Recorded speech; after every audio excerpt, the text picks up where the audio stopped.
Krisis bank raksasa sudah semakin meluas, awalnya di Amerika, tapi sekarang sudah mencapai Eropa. Nah, sebenarnya apa sih penyebab dari jatuhnya bank-bank ini? Apakah benar nih ada ulahnya Rusia dan juga Arab Saudi di belakangnya?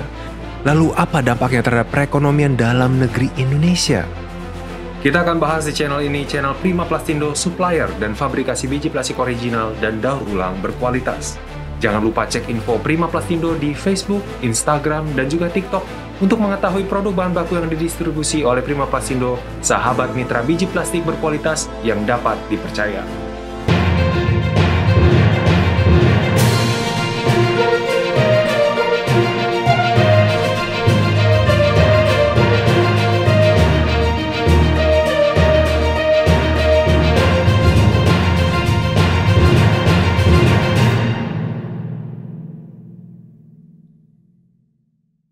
Krisis perbankan sudah melanda 3 bank andalan startup, kripto, dan juga venture capital Amerika, yaitu Silicon Valley Bank atau SVB, Signature Bank, dan juga Silvergate Bank. Nah, hal ini membuat mata dunia menyoroti kebijakan bank sentral AS yaitu The Fed. Apa hubungannya? Apakah kebijakan The Fed yang menjadi penyebab kejatuhan bank-bank ini? Nah, sebenarnya pada saat pandemi COVID-19 melanda pada awal Maret 2020 lalu, bank sentral di dunia memangkas suku bunga mereka serendah-rendahnya. Misalnya, The Fed memangkas suku bunga acuan hingga 150 basis poin ke level terendahnya per Maret 2020. Nah, suku bunga yang rendah ini dan juga uang murah kemudian menjadi berkah bagi industri kripto dan juga perusahaan-perusahaan startup untuk menambah modal sampai bisa ekspansi besar-besaran. Namun ini ya, pemulihan ekonomi pasca pandemi dan juga perang Rusia-Ukraina pada akhir Februari 2022 lalu mengubah segalanya. Perang jelas membuat harga komoditas energi dan juga pangan melambung dan banyak yang mencatatkan rekor terbarunya. Inflasi juga dengan cepat melonjak hingga The Fed menaikkan suku bunga acuan mereka sebesar 450 BPS hanya dalam 1 tahun terakhir. Kenaikan yang agresif ini membuat banyak perusahaan gagal menyeimbangkan neraca mereka. Suku bunga yang tinggi ini juga membuat ongkos pinjaman mahal jadinya. Sehingga mau tidak mau mereka harus menarik dana dari SVB dan juga 2 bank Amerika Serikat lainnya. Nah, tidak hanya di Amerika, kejatuhan bank ini juga melanda ke Eropa. Salah satunya adalah Bank Swiss, Credit Suisse. Sebelum lanjut, apakah Anda sedang butuh pasokan biji plastik original dan berkualitas? Seperti biji plastik LDPE Petlin tipe N125Y, bahan baku plastik LDPE adalah jenis plastik yang memiliki kode kimia nomor 04 dengan karakteristik elastis, lentur, dan kuat. Keunggulan dari bahan ini adalah mudah untuk diproses lebih lanjut, tembus pandang, juga tahan panas. Bahan ini biasanya digunakan dalam mesin produksi injection, blowing, maupun extrusion.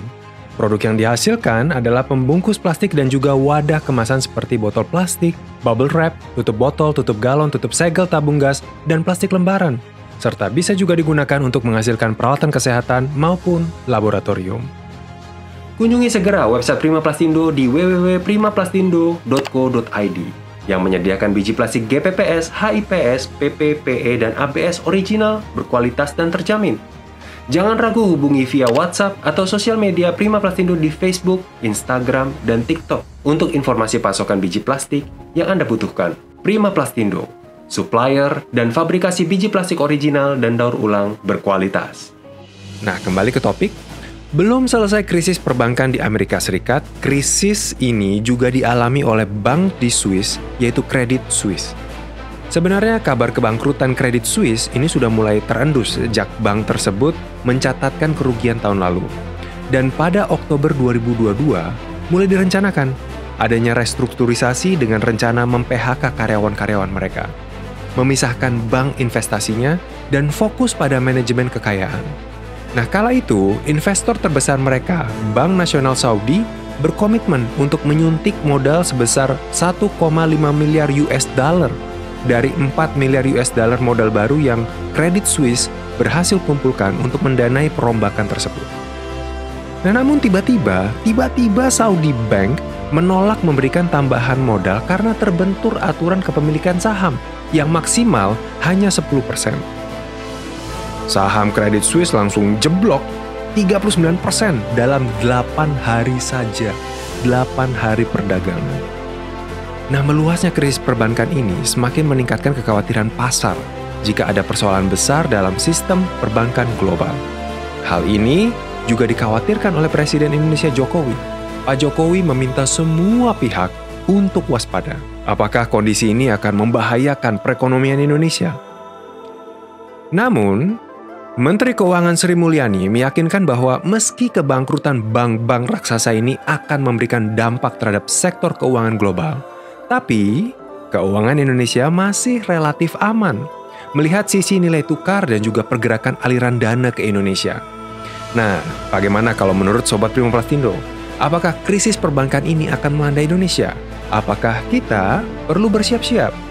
Tinggalkan pendapat Anda di kolom komentar di bawah dan jangan lupa subscribe channel ini agar Anda tidak ketinggalan berita-berita terbaru seputar bisnis, terutama industri plastik.